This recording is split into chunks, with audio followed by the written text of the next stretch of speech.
Hey Kingsville, I'm Tara Hewitt, Communications and Public Relations Coordinator for the town of Kingsville. I am sitting down with Mayor Dennis Rogers and our CAO, John Norton, and we are reflecting on the year 2023 and what the town has accomplished. So I thought we'd start with the good stuff, the fun stuff, and just go right into the great events that happened in 2023 and how the town supported them. Yeah, it was a great year. Kingsville, we put on a lot of events. Conversations I have with other municipalities and mayors is, we lead the way as far as events. So, look at great ones. We have the Mayor's Easter Egg Hunt, which is a great one. Open streets, Migration Fest, Fantasy of Lights. And every single one of those events, we had a great turnout. So that tells me that, we're getting a lot of value when we put those on, for our residents. Open streets. And Migration Fest were acknowledged as one of the top 100 by Festivals and Events Ontario. So that tells me we're doing something right. But as always, you always want to continue to innovate and make things are kind of sharp as we continue to move forward, because it's you always want something fresh, something new, just to give the residents that much more. I thought it was very exciting that we also had open streets in Cottam this year. Mm-hmm. That was an exciting new development as well, of course, in Kingsville. And we partner with a lot of our core community groups who do a lot of great events and festivals and functions in our community. I think of the Art Society of Kingsville. I think of the Kingsville Music Society and their wonderful festival that happened in 23. Great summer festival last year. I think also all the work the Kingsville Community Center does. They're doing great work. Migration Hall put on a production this year. And then I think of all our service clubs. I think of the Rotary Club, both Cottam and Kingsville, and the Lions Club. They're all doing great work and putting on good events. Yeah, we're lucky. We got a great community and great service clubs and great community partners. So we're blessed for sure. We are for sure. So getting into more of the high level thinking, the strategic plan, we had that long-term Kingsville 2040 strategic plan that we were developing. But at the very beginning of the year, while we were in the process of developing that, Council actually set 3 priorities for 2023. So I was hoping to hear from John about what those priorities were and what we managed to accomplish. Yeah, so Council set out 3 priorities for 2023 for administration. It was attainable housing, a facilities building review, and then completing the Main Street development review.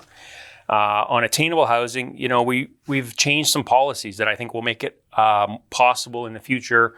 We're going to see more housing being built that will be more attainable, such as allowing additional dwelling units without having to come for zoning approval. We've changed our policy now to allow smaller lots to be built, so that will enable, smaller homes maybe on smaller lots will mean lower cost housing. We've initiated discussions to explore more housing types, and we've approved 425 new housing units in 2023, 105 of which were rental units. So lots of good things happening, I think, on the housing front. With our facilities building review, we really took a look this year at all of our buildings, realizing that some of them are starting to get aged, and we want to develop a plan for future maintenance. Council this year, very exciting, is committed $2.85 million to build a new facility in Cottam. So this is going to replace the Cottam Community Center and Ridgeview Fieldhouse. We're going through public consultation right now and developing a plan. As well, Council's also told us, for example, to look at developing a plan for the Grovedale Arts and Culture Center, which I think is very exciting. And we're also looking at what we're going to be doing with the school properties once they become available for the town, to take over. And then finally, the Main Street Development Plan was really a wrap up of that. And what we saw come out of that was some height restrictions, so that going forward, we know we can keep our downtown, looking as it does now without a lot of high-rise buildings being built. And so we're trying to put that through our official plan right now. So the long-term strategic plan, the 2040 that we did end up, it did end up getting approved this year. Mayor Rogers, do you want to speak about how that plan was created and what priorities were established? Yeah, so, first and foremost, I really want to thank Council for just adopting the long-term plan. And it's, it was something I always thought was important, and administration embraced it wholeheartedly. And, just thought it was truly something important for us to be able to lay down a blueprint, not just for the next 4 years, but, for the next 15, 16, 17 years, up to Kingsville 2040. So that was embraced wholeheartedly. So we had some initial conversations with administration, just as far as the framework and how we want it to look, and then we put an RFP out for some strategic consultants. So we end up bringing in Colliers. So Jeff Fielding and Kate Graham were tremendous. They walked us through the whole process. So we had some workshops with council, workshops with administration. We recently rolled out our Have Your Say Kingsville public engagement tool, which I know you spearheaded. So it's, that was great just to get involved just for the public engagement part. So we use that a couple times and just get some feedback, along the process. And, at the end of the day, we rolled out this strategic plan, Kingsville 2040, was passed in December. So there's really 4 priorities that we ended up doing, and everything's going to kind of flow through that. So, fiscally sustainable community, thriving local economy, happy, healthy residents, and of course, resilient infrastructure. So, those 4 items you're going to hear a lot, through this term and hopefully through next term and all the way through Kingsville 2040, just for us to get this community to where we need it to go. So we got a lot of strengths in this community, and our goal is to continue to build on those, just to make Kingsville great. I have heard some people suggest that maybe 2040 is kind of a reach for a council that's been elected to 2026. Why do you think it's so important that council is looking that far ahead? Well, I think you always have to have your eyes on the horizon while you kind of, manage and get through the short-term obstacles. I think it's kind of short-sighted if we're only worrying about our 4 years. And to me, I'm getting used to the fact of being a politician, but my background is business. And for us, the businesses that I've been a part of is, I had to worry beyond the 5, 10, 15 years. I always had to be looking down the road, and at least have a blueprint or a framework, of where we're going. Because if we're just making decisions for the next 4 years, how are those going to affect, within 8 years? And are those decisions, are we going to be wasting money? Are we going to be fiscally responsible with the decisions we make, not knowing the outcomes or where we want them to go? So, again, this is something that council's wholeheartedly embraced. And now any decision we look at, we're going to want to make sure it makes sense for the short term, but we got to be looking down the road as well. So to me, they go hand in hand. That's how you make decisions. And I think that is what our community needs. It's what our community deserves. And it gives our residents more value out of the decisions that we make.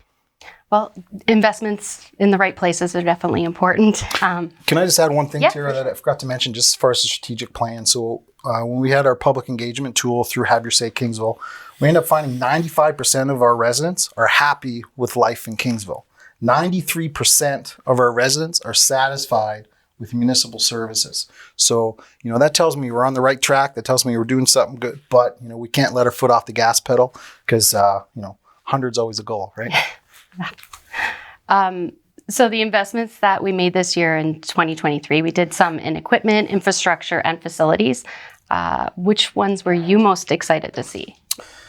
Well, at the end of the day, you hear me say this 100 times is, municipalities, we have to be good at, the basic stuff like our roads and culverts and water lines and you name it. So, obviously we invested in our infrastructure, but, we had to do some heavy equipment like a road grader, a backhoe, front end loader. There's always got to be some high value stuff and some fun stuff for our community where they'll get a lot of miles at. So we did our the Lions Park Inclusive Playground, which is looks beautiful, and we had generous support from our great community partners at the Lions Club. We spent almost $2 million on our ice pad replacement.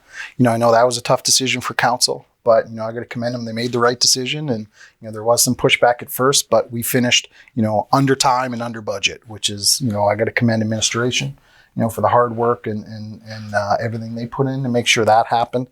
Talking about roads, I think we resurfaced about 1 kilometer of urban roadways. There's like 23 kilometers of rural roadways.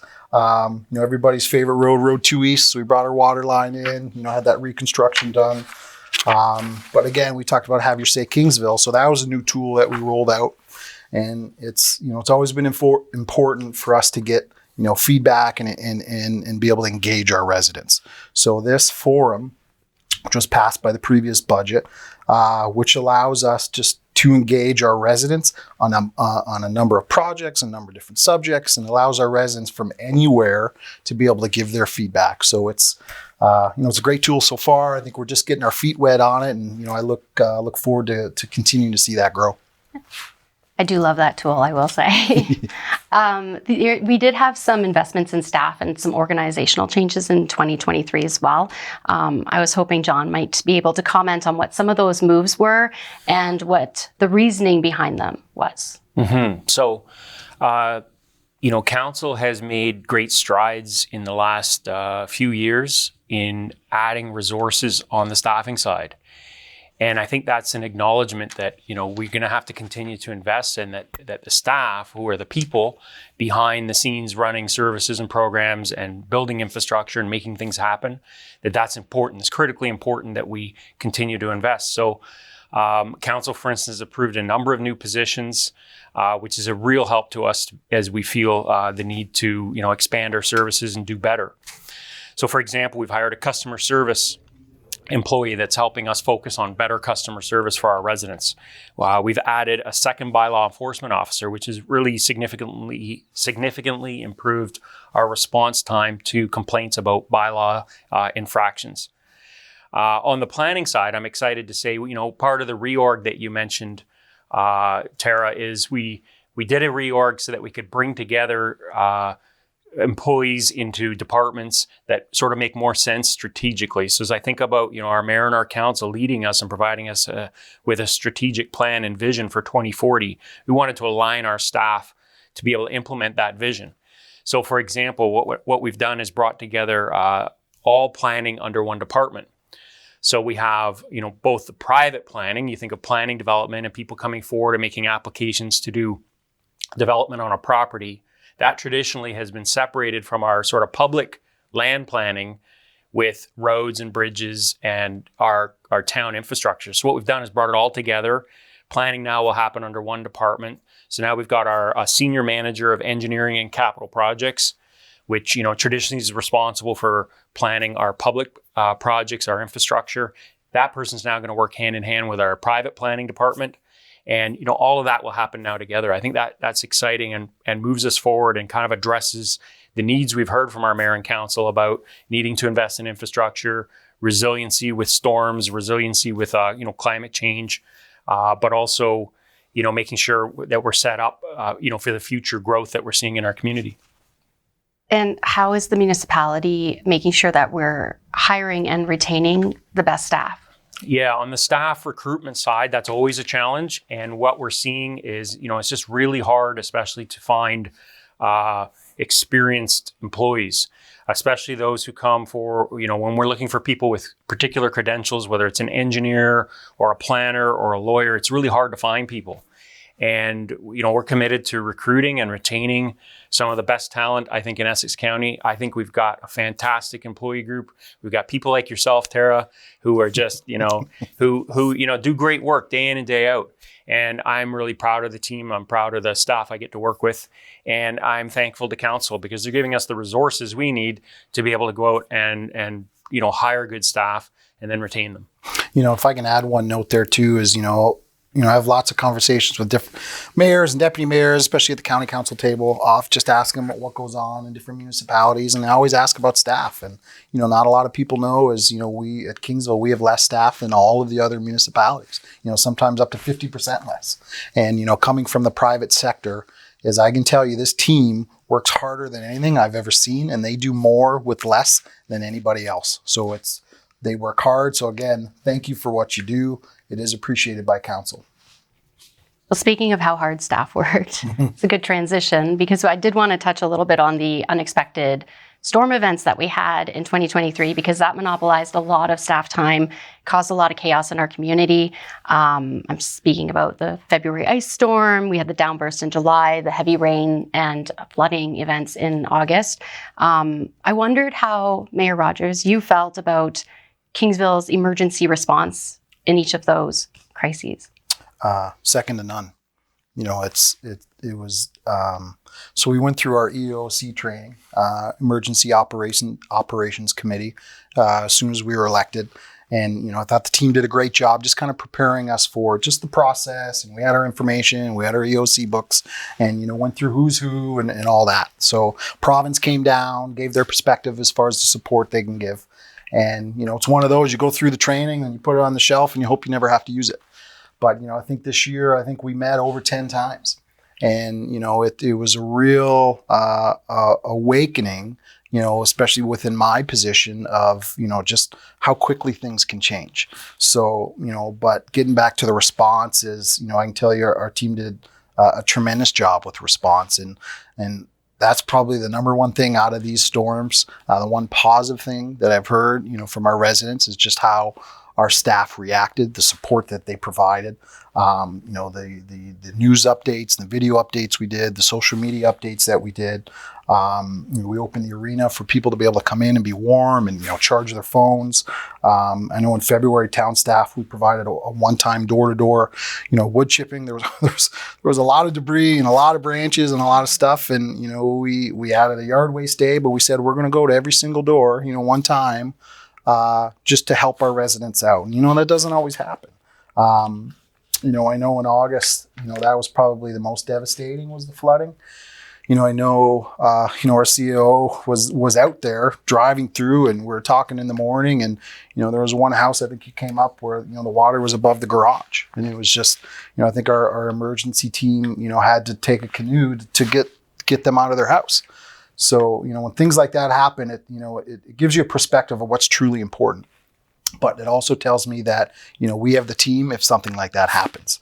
I know we're also thankful administration, really advocated really hard to the province for the disaster relief fund, for our residents that were in the hardest hit areas, and thankful to the province for opening that up and allowing some funding for some of our residents, were hardest hit. So, at the end of the day, it's, you talk about climate change, you talk about these different items and being prepared. And with any time something like that happens is, we have to learn from it. And I think what we learned from it is, our infrastructure reacted how we thought it was with the amount of rainfall that we had. I think 1 in a 100-year storm or whatever you say, we had 3 times the amount of rain, what it's supposed to be. But, a couple things we learned from it is one, we have the team to be able to do it. But 2 is we got to look to that resilient infrastructure, which was why we're investing heavily within this current budget, which we just passed, and future budgets, as well as one of our main priorities for our strategic plan. So it's one of those we learned. We got to fix some things we're grateful for, but we got to have a plan in the future just for us to be ready should any of those items happen again. Were there any other lessons learned from the administrative side that might trickle into 2024 work? Well, I want to say, kind of repeat what the mayor said, which is, really proud of the team that we have. I mean, we have a fire department made up largely of volunteer firefighters. They respond night and day. We have leadership at the fire department that's fantastic. And, to see them out doing what they do, rescuing people in boats in the middle of that flooding, and we had people who were then, within a half an hour getting, a meal and a hot shower in a hotel room for the night. So that was really, gratifying to see the team in action. And then I think of our public works and our environmental work services staff, also out in the storm, trying to do things, doing what they can to correct the flooding, doing what they can to keep the water moving. Everybody just pitched in and came together during that August event. So, we did learn some lessons. We have a sense now of where there's some weak points maybe with our infrastructure. So as the mayor said, we've taken time now in this budget to dedicate funds to invest in that, in those weak points. And so I think we're moving forward in a positive way. And I think I'm excited about the team that I get to work with. I just say it's a real privilege really to be able to serve the people of Kingsville. And you feel really proud, when you see your team out there performing. And I'm really proud to work with the council and mayor that we have. Everyone came together last year, and I think we're more prepared than ever if we had another disaster. So hopefully that doesn't happen, but it's good to be prepared. Yeah. Are there some specific things that we can expect to see in 2024? Yes, we, just recently met together as a management team. It was just a few days after the New Year's Day. We got together as a management team, and we went through all of the approvals and directions we've been given by council. So council, right before the Christmas break, had approved the budget for this year. They've also given us this strategic plan, Kingsville 2040, and they've given us some other, separate direction through various motions at council meetings. So it was important we bring together the management team and kind of prioritize and decide what are we doing this year, who's doing what, and assign it to various staff members. That's been done last week.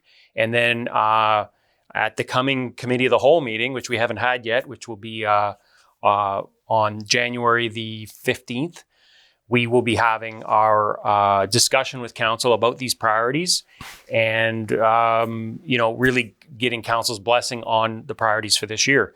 So, I think of things like we've got to get busy and get on with this plan to build this facility in Cottam, this new community center. There's a lot of work that has to go into that. So that's sort of priority number one. We have smaller projects as well, obviously regular capital projects, road repairs, completing Road 2 will be finally paved and finished in the springtime. So projects like that we're looking forward to completing or beginning and moving us forward. There's a right-hand turn lane coming in on Jasperson as you alleviate some of the traffic issues there at Main Street East and Jasperson. We're hoping that'll get built as well. So there's just a lot of different projects on the go. Mayor Rogers, do you have any final words on 2024 from council standpoint? Yeah, we're going to go get it. 2024, it's going to be a year. So last year was kind of, us coming together, us figuring out, what our plan's going to be and kind of who's who and us starting to work together and getting to know each other and, lay out the blueprint. But, now the blueprint's there. So now, starting this year is, this is going to be a big year. And I keep saying this is going to be the biggest year Kingsville's seen in a while, but it's true because, we got some big decisions ahead of us. We're going to be looking at school properties and we're going to continue to look at infrastructure wise. And, we got a number of facilities. We got to, see how those are going to look for the next 16, 17 years. So, but, I can tell you that this council is going to continue to meet those challenges head on. We're not going to shy away from the tough decisions. And, we're going to do our research. We're going to ask our questions. We're going to get with the administration, get the expert advice on it. But at the end of the day is, we got to thank our residents and our administration and council and community organizations, for everything they do to make Kingsville great. Because, our goal is to make Kingsville great. We know we're there, but we have to continue to build on the strengths that we have. And, now we know what we got to do. We got the blueprint. Everything's in this paper that's sitting here on my lap. Now we got to execute it. I got to give administration some credit as, they're jumping all in and I can appreciate as a business person of, timelines and who's doing what and what can be accomplished and what's the timeline for that just to ensure that we're effective and we're efficient to ensure that these items can get done. Because the end of the day is, paperwork's great and mission statement, all that stuff's great, but it's not something we want to be pointing on the wall, right? It's something we want to live. It's something we want to execute because at the end of the day, every person that reaches in their pocket to pay our salaries and pay for our roads and pay for our buildings, they deserve the best. And that's what we're going to give them. Well, thank you for both joining me today. I really appreciate the insights, and anybody who wants to dig into our 2023 achievements can find the annual report on our website. And if you haven't already subscribed to our website news portal, I would like to relay that 100 more times. Please do subscribe at kingsville.ca/subscribe. You can also follow us on Facebook and X, formerly Twitter, at Kingsville ONT. Thanks so much.